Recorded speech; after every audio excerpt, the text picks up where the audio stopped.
Good morning. Cindy Berkland here with cindyberkland.com. And yet again, I have another fabulous guest. Again, one of my very favorite humans, Michael W. Oh, Rogers. thank you. Thank you. And why I'm so excited about Michael is Michael has a beautiful personality, and I want to kind of go into how we met and why he's here. Um, Michael and I met. We met at was it Real Vegas magazine Yes, it party? was. It was a Real Vegas magazine party, and then there was some time that went, and you sent me this text about Speakeasy. Well, hold on. I want to go back to how we Right, met okay. and all of All that. right. No, when I met you, you had your Michael W. Rogers shirt Yeah, I on, just and you were started that. taking pictures of Yes. the whole event. And then there was a step and repeat there, and everybody was taking pictures. And this event was just like a super sexy event. I just was really impressed with everybody who was there. But I met you, and I was like, wow, this guy knows what he's doing. I saw you working. You were working the room, taking pictures, and I think we exchanged cards at Yes, we that did. point. And I said, I know we could get you on the map here in my circles, Mm-hmm. because I have the Speakeasy Networking. And sure enough, I sent you an invite, and I sent you another invite, and months and months and months and months, and you just never would come. And I remember you got annoyed with me about something. I didn't respond to you the way you wanted or whatever. I'm like, Right, oh my right, gosh, he's like a right. total diva. And then, I called you and we had a conversation. Then I ran into you again. Well, then you came to Speakeasy. And then what happened? Oh, everything changed because out of all of I go to a lot of mixers, and I live in Vegas for 8 years, but I'm really not. I'm from Alaska, right? So you meeting all these new people you never seen before. Yeah. And when I walked in, I'll never forget it. I can't remember his name, but he goes, "You're a photographer. I seen you. What do you? I next thing we're talking about possibly booking." Yeah. And Yeah, I think you the got two bookings the first that night. first Like night walked in the door. walked in the door. The versus a lot of the other events that I've been to. When I walked into this one, I was so at home. I was so comfortable coming into your place. I was like, wow. And I didn't have to be somebody else. Yeah. I just walked in. Here I am. Hi, I'm a photographer. I didn't have to push my brand. Oh, I'm a photographer. Let's book now. Yeah. And the next thing you know, people came up to me, shaking hands, introducing themselves. We business cards, talk a little bit, and I thoroughly enjoyed it. And I think I've only missed one now Yeah. since that day. Well, and what's to me, you were such a good fit for our business because, I really support Nevada local business. Mm-hmm. I COVID kicked the poop out of a lot of us, and I knew that we could really support your business because you do headshots. And Mm-hmm. right now, I think we're up to about 120 business owners that are coming through the doors every month. And I'm like, how many business owners need a good headshot? And by the way, I just wanted we put this here only because I wanted you to see Michael's work. A lot of you have seen this photo in a lot of work I do. And, this is just one of the headshots Michael's done. And he works with amazing makeup artist Wendy Ryan Shelton. She's amazing. Yes, she is. But yeah, a lot of business owners, we are our first representation of ourselves is our headshot. And for anybody, always having a really good picture of your face for anything that you're doing, is so important. And right away you got the two bookings, but it's like I am so proud to have you on my team. I feel like you're my team. Whenever I need something, we need something new, we're updating, you're right there and we're getting me in, and it's just flawless. A lot of the things with my business and my headshots came together for me during COVID. Yeah. And once I understood, and I preach this religiously, but I don't have to, it's headshots for business is the world we live in. So a potential client is the reason why you're doing it. New potential client. Yeah. And it was easy for me to communicate that. Once I communicated it, everything else fell into place. And what makes it easy for me now is using the strength that I have that has nothing to do with photography, but making you comfortable. Yeah. That's the easy part, and it's so much fun now than it ever has It been. really is. I had such a great time. First photo shoot we did, second The photo shoot second was one. even better. But when you can go and get your pictures done and have fun, what a great experience. So Sure. I'm having Michael do my daughter's senior pictures. We're getting ready to do senior pictures this year. And you also do boudoir photography. You also I do do, 4 styles. okay, I do, share that. yeah, I portraits and headshots, or what is called, the big word is called portraiture. I do landscape. That's where I started. And then I do boudoir lingerie. And now I'm starting to go back and do events. I did events when I first got here. And then I stopped. And then I got hired on for more events, but it all came from Real Vegas Magazine because everybody knew me from the early days. And now the biggest event that I did was Black Enterprise Magazine. Um, right now I'm having a good time. You in are my at a life. really good stage of your Yeah, career. I will say I'm that. having a ball. I'm having a ball as a photographer because now I'm at peace with the style I shoot and Yeah. what I shoot. I'm having a ball doing the shoots. I'm having a ball. It's been 8 years, and I kind of knew, well, I always knew that for a photographer from the beginning to where you are now, it takes about 8 to 10 years. Mm. So now here I am. I work for a great magazine and a great publisher. The people who saw me when I started still remember me. I didn't quit, which Yeah. is the key to the whole thing. In business, I want to go into that today. I noticed that, being in business is so difficult, and I support business owners so much because I am one. I have been self-employed, I think, since 1995, which dates me. I got into business very young, and I discovered really early on that no matter what it looks like, you don't quit. You don't quit. And there's a story that in Think and Grow Rich, in Napoleon Hill's book. Right.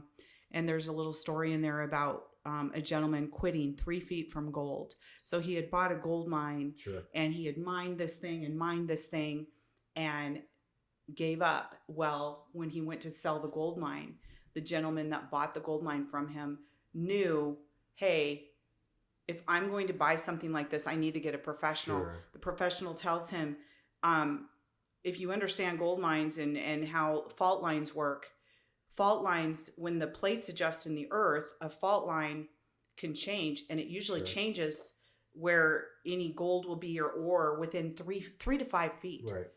Literally, they struck gold immediately because he just moved over about 3 feet. Had this guy not quit, he would have been a multi-millionaire back in the day. Millionaire So he left with 5 minutes like a before the billionaire miracle today. happened.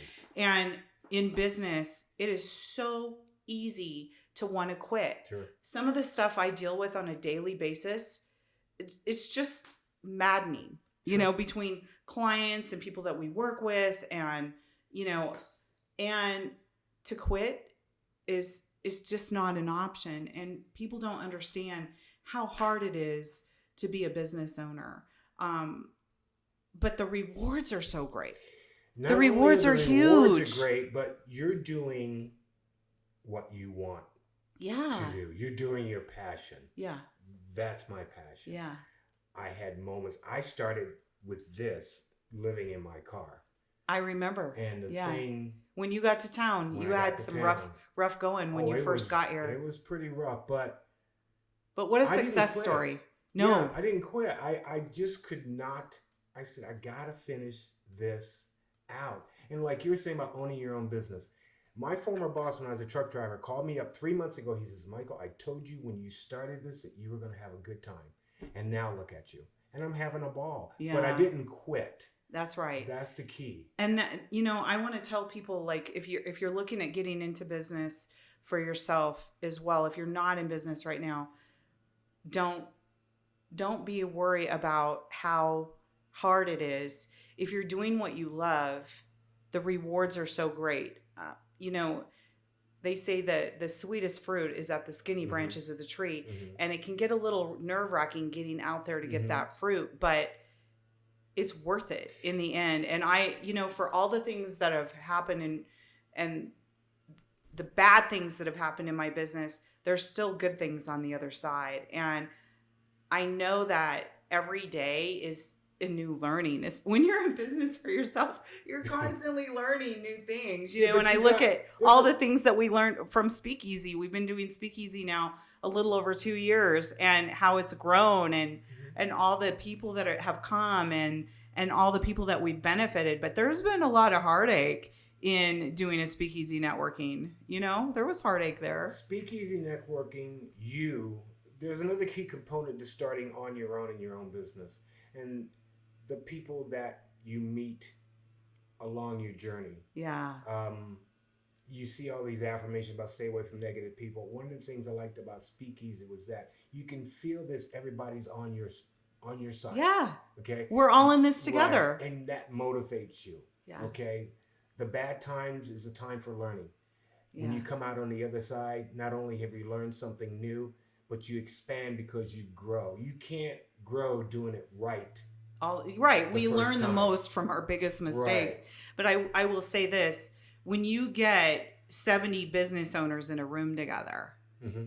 the power in that is we all understand each other. Sure. And we're all there to support one another. Sure. Like, hey, let's do business together. Or I have a referral for you. Correct. Like, I know somebody that needs you. Correct. Or, because I'll have people come and go, I don't have a job right now. I'm looking for a job. And I'm like, they're like, I don't feel comfortable coming because I don't have a job or I don't have a career. And I'm like, that's exactly why you need to come to Speakeasy, because I've had people come and get a job their first night. Sure. Because somebody needed their skill set. Sure. And I'm like, you just have to put your need out there. That's what we always do at Speakeasy, is tell us in 10 seconds what your business needs from us right now this month. How can we help you with that?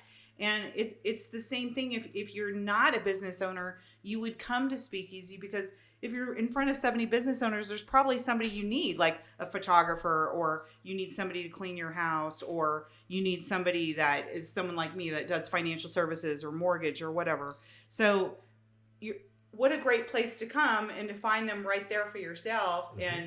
And the people that come to Speakeasy have typically been vetted. Like, we make sure that they're good people. And we will say, some of the people, we've had people come in and do not so good things to somebody else, and they come right off the list. They're not invited back. So we protect the people that are coming in, because it's good business for good business. With photography, is about relationships. So in the real world, you don't know me, I don't know you. So it would be difficult to do a shot not knowing each other, establishing some form of a relationship. Walking in here with positive people know me already. Yeah. So if we do the shoot, you're already going to walk in the door and hit the ground running. This shot became what it was because we met before we shot. Mm-hmm. The second one came around even better because we met before we shot. Now my thing, how I work with other clients now, is that we don't shoot until we're sitting at a table having a conversation with each other to make sure that everything is okay. We like each other, how things are going. Yeah. I explain to you how the shoot's going. I explain the purpose of the shoot, why you are doing it. I explain and answer all of you. I've already got this relationship going before we put this on paper. Yeah. You walk in, that's where the fun part comes. Yeah. And you know that. So at this point, with Speakeasy, anybody... Well, how many, if you're coming every month, mm-hmm. and you come for a year, sure, people have seen you 12 times. Correct. They already know, like, and trust you. And what I tell people when I teach about how to get out there and be social and network is it's consistency. Sure. In any business, it's consistency. Correct. So let's say you come to Speakeasy 12 times and somehow we've gotten so busy we never actually talked. Sure. But we talked with everybody else. You. Here's the thing that I know about you. If you've come 12 times and I've come 12 times, mm-hmm. you're consistent. Correct. You're responsible with your business.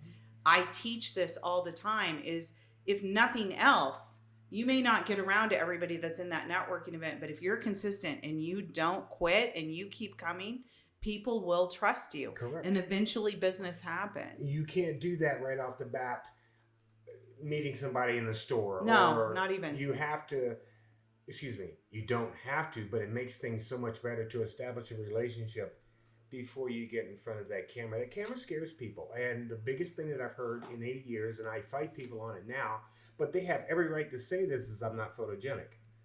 Okay? The thing about that is it does hold two different sides of the coin. When it comes to business and a headshot, your purpose is to get a headshot to attract new business. If you tell me you're not photogenic, that's telling me, okay, no one's shown you how to do this. You have never been taught, and being photogenic can be taught. Yeah. So here I am at Speakeasy. We've already met. I can have this conversation with you right now to make the shoot better, and then I can show you how to be photogenic. Yeah. Well, and I just want to wrap this up and say, thank you for coming on the podcast today. I knew when I met you that we were going to have a relationship for a long time, and I'm really, really pleased with your work, but I'm proud of you for what you've done in your business. You didn't give up, and you are not, your personality is you're never going to, and I love that about you. So, guys, if you want to book Michael, get a hold of me at cindyberkland.com, or how can we get a hold of you, Michael? The best way is through social media. Okay. Being Facebook. in radio for so many years, if I gave you your phone number, you're only going to remember the last 4. Yeah. And that's not going to happen. People get a hold of me straight on social media. So Michael W. Rogers on Facebook, and then also you'll find him on Cindy Wilkie Berkland on my Facebook, because we're always doing stuff together. But if this conversation interests you, get a hold of me, cindyberkland.com, and let's have a conversation.